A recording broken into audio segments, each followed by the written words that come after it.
আমি আল্লাহ না তোরে এত নিয়ামত দিয়া সুন্দর করে বানাইলাম। এই আসমান বানাইয়া কোরআনের কোথাও বলি নাই আসমান সুন্দর করে বানাইছি, জমিন বানাইয়া কোথাও বলি নাই জমিন সুন্দর করে বানাইছি, গোটা সৃষ্টি জগৎ বানাইয়া কোথাও বলি নাই সুন্দর করে বানাইছি।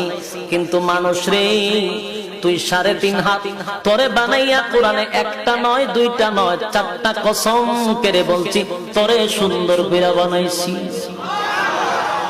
একটা দুইটা না 4টা কসম করে আল্লাহ বলছে মানুষ তোরে সুন্দর করে আমি আল্লাহ বানাইছি।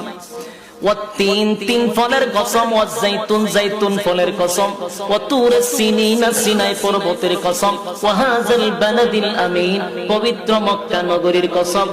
4টা কসম করে আল্লাহ বলেন লাকাদ খালাকনাল ইনসানা ফি আহসানি তাকওয়িম।